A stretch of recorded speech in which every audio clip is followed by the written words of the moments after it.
This is problem 1594. It's on page 693.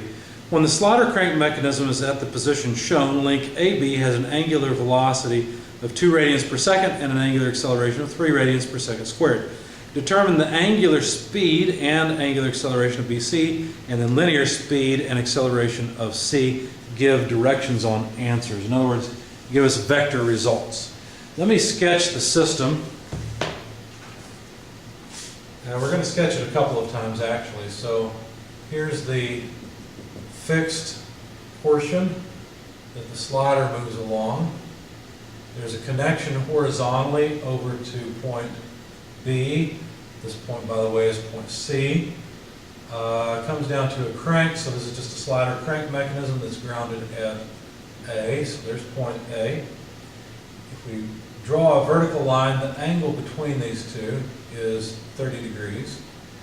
And you'll also note that the angle off of horizontal, let's see if I put it here, is 30 degrees as well of this inclined ceiling. It's not very obvious, 30.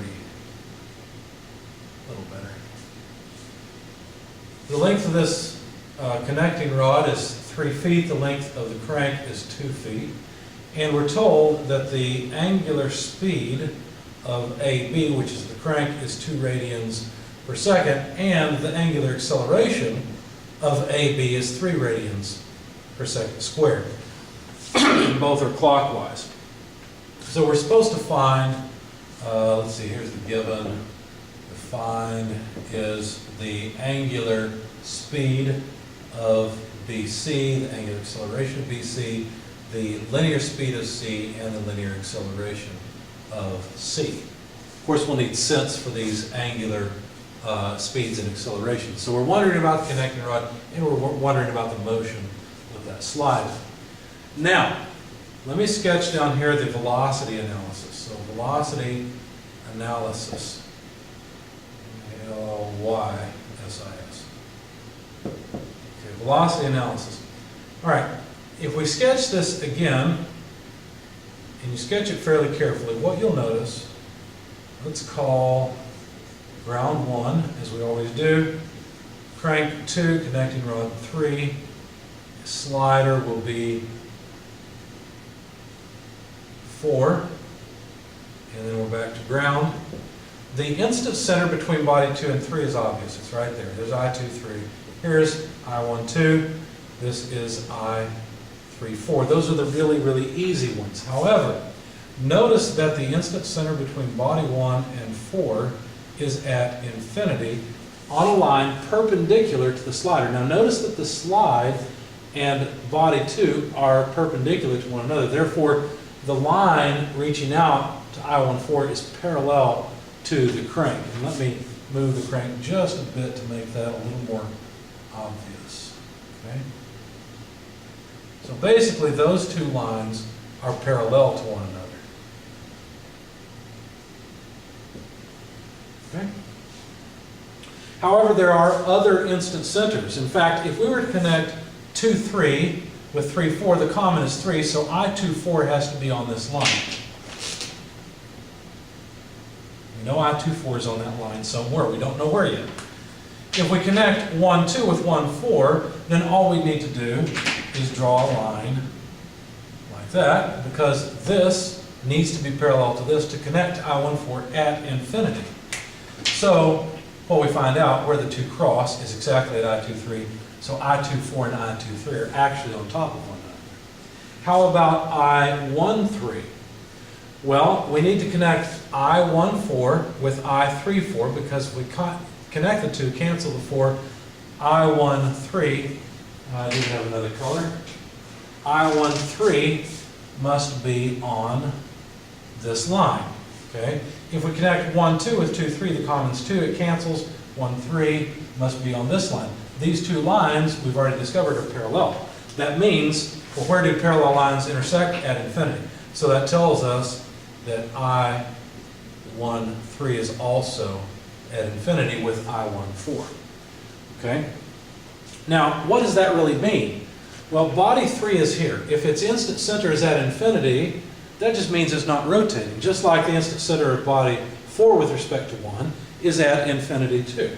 Okay, both are at infinity and don't rotate. So anyway, so 3 and 4 are not rotating. So what we can note from this velocity analysis then, the angular speed of BC is the same thing as body 3. It's just a different name. BC is just a different name for body 3. But since I13 is at infinity, then that tells us that omega 3 is 0, so omega BC is 0. I'll erase all this in just a minute maybe and move that over. But we've just proven that the angular speed of BC is exactly 0. Now to get the velocity of C, because that's something else that's asked for, the general feature of these problems is you have to solve position, you have to solve velocity, and then you can get acceleration. So anyway, let's get the velocity first. Velocity of point C is the velocity of point B. You can do this with instant centers, by the way. I just chose to do it this way. Plus the velocity of C with respect to B. We know that the velocity of C with respect to B, if we imagine B sitting still and C just rotating around it, okay, that would be an omega r velocity, a tangential velocity, but wait a second, it doesn't rotate, so this is exactly 0. So the velocity of C and B, these 2 points, is exactly the same. Okay, so to figure out the velocity of point B, what do we do? Well, the velocity of point B, well, B is a point on body 2. And if body 2 is just rotating, then do you see how the velocity of point B has to be off like this? It has to be perpendicular to the line connecting A to B. Okay, so that velocity would just be an omega of 2 multiplied by r, the distance between A and B. So this is just omega 2 r BA. And notice that, excuse me, I need a vector direction, so I need a coordinate system. I haven't considered that yet, and so I will simply use an angled coordinate system, because you can see that this direction and this direction are the most important directions. So let me choose to angle my coordinate system to match. And then this is a tangential velocity that only has an I component. Okay? So let's see. So that's the velocity of B. C, it's the same thing. We know the angular speed of body 2. How? Because it was given to us. It was given to us as the angular speed of AB. So let's just plug it in, 2 radians per second for omega 2. The distance between A and B is just the length of the crank, and that's 2 feet long. And of course this is in the I direction, so the velocity of point C is just 4 feet per second in the I direction, because it's the same as the velocity of point B. Okay, so now we've figured out the velocity pieces. 4 feet per second I, and 0 for the angular speed of BC. Okay, so we've got the velocity analysis complete. Now let's take care of the angular, the acceleration analysis. All right, so we need the acceleration of point B if we're to walk out to C. So let's start off with that. The acceleration of point B is equal to the acceleration of point A plus the relative acceleration between B and A. Now the linear acceleration of point A is exactly 0 because A is a point on the ground. So this relative acceleration would be the acceleration of B with respect to A in the normal direction. Well, what's the normal direction? Well, B with respect to A, if we imagine B rotating about A, the normal direction is just the negative J or negative Y direction, so negative J. And then there can be a tangential piece also, right? There can be a plus acceleration of B with respect to A in the tangential direction, okay? And the tangential direction I'm going to just write as I. Okay, so I is off to the side here. Well, notice this is not 0. We have an angular acceleration of AB, so we can't just get rid of this tangential piece. We can't get rid of the normal piece because we have an angular velocity. And always remember, the normal piece will go with the angular velocity, the tangential piece will go with the angular acceleration. So expanding those two, we'll have omega 2 squared, expanding this piece, RB with respect to A in the negative J direction, plus, let's see, now we have to be careful here. Let's see, the angular acceleration is clockwise, and so I expect the tangential acceleration to be in the positive I direction. Okay, so that's what I've done here, that's good. And so we need to write alpha to RB with respect to A in the I direction. And now I can plug in alpha as just a positive number, and I know my direction will be correct. Okay, so now can we calculate the acceleration of point B? Yes, we should be able to. We have all this. Angular speed, 2 radians per second. Quantity squared, RBA, 2 feet. Okay, in the negative J direction. Plus alpha, 3 radians per second squared, multiplied by length of crank, 2 feet in the I direction. Okay, so this 2 cubed is 8. So we've got negative 8j plus 6i. So 6i minus 8j, and these are all feet per second squared. So there's our vector that represents the acceleration of point B. Okay, great, but that's not what we want. We want the acceleration of point C. Well, that's equal to the acceleration of point B plus the relative acceleration of C with respect to B. So this is equal to the acceleration of B plus the relative acceleration of C with respect to B in the normal direction. Okay, now I'm going to draw that as a vector, and you'll see why in a moment, plus the acceleration of C with respect to B in the tangential direction. Now remember, where does normal acceleration come from? It comes from angular rotation, right? Angular velocity. So the angular velocity, we already know though, of BC, okay, is 0. So this term is going to just go away. Pardon me.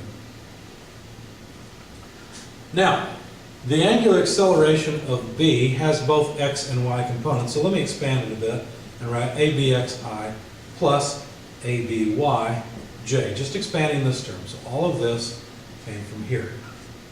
Okay. And what about this piece?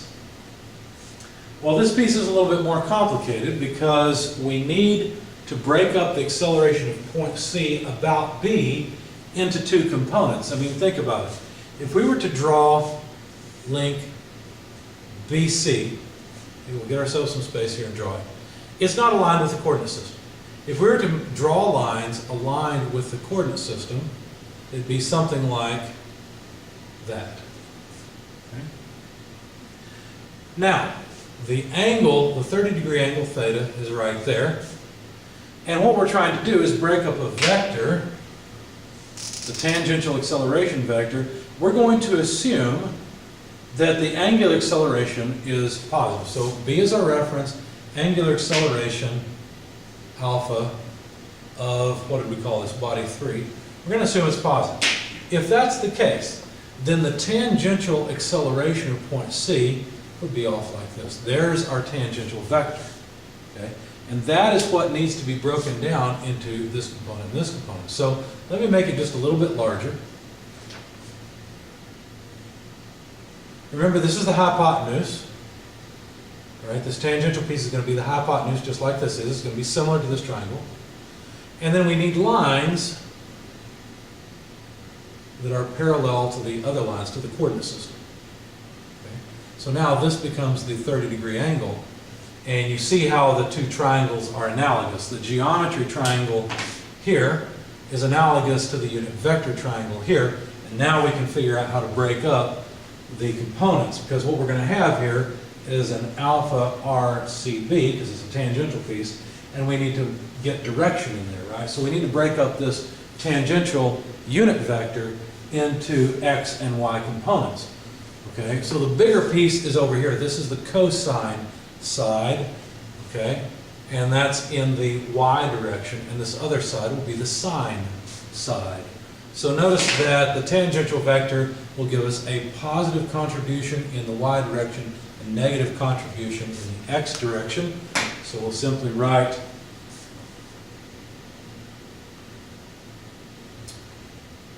let's see, yeah, that's right. So simply write negative sine theta I plus cosine theta j. So this is this tangential unit vector broken up into the x and y coordinate system. All right. Now let's be clear here and note that this is the angular acceleration of body 3. Now if we look at the y component, what do we know? Well, we've got the acceleration of point C, but can C have, let me break it up a little bit. Can C have an x component and a y component? Well, think about it for a minute. C has to travel only in the x direction. It cannot accelerate in the y direction. Therefore, the acceleration of C in the y direction must be 0. So in the y direction, 0 on the left-hand side must be equal to AB, y, the j component here, plus the j component here, which is plus alpha 3 RC with respect to B cos theta. Okay?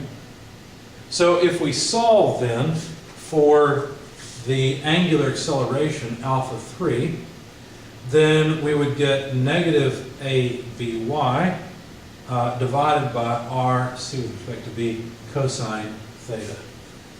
Okay, so the acceleration of B in the y direction, let's see, B in the y direction, we already found that somewhere. Here it is. It's negative 8. So negative of negative 8 feet per second squared divided by RCB. That's just the length of the connecting rod, that's 3 feet. And then the cosine of the angle between, let's see, the only angle we've got, 30-degree angle. So the feet go away and we'll have radians per second squared. Notice it will be positive. What does that indicate? Well, that indicates that the angular acceleration is positive, which in our case, x into y, positive is this way, so it's counterclockwise. Anyway, the number comes out to 3.08 radians per second squared, and it's counterclockwise. So now we have the answer to this question, 3.08 radians per second squared counterclockwise. Okay, now what about the x component? I think we can fit it in next. Well, the acceleration of C in the x direction is equal to the acceleration of B in the x direction from here minus alpha 3 RC with respect to B sine theta, and it's in the I direction now. I'm just writing the x component, so I don't need that I. Okay? So now that we have the angular acceleration of body 3, now we can plug in numbers and come up with the acceleration of C in the x direction. So let's see, the acceleration of B in the x direction, that's just 6I, or just 6, minus the angular acceleration, 3.08, RCB, 3 feet, sine 30 degrees. Okay. Guess I didn't really need to put brackets around the whole thing. Plug that into your calculator. The units are consistent. You will get feet per second squared.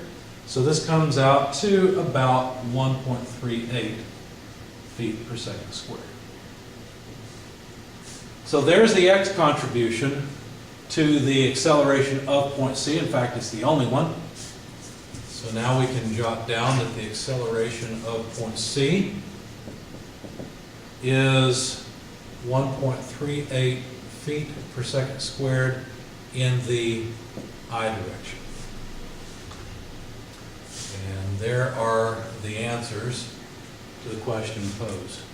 It's not really a surprise that C is accelerating to the right. If the crank is going faster and faster this way, then the piston has to go, or the slider has to go faster as well. So it all makes sense.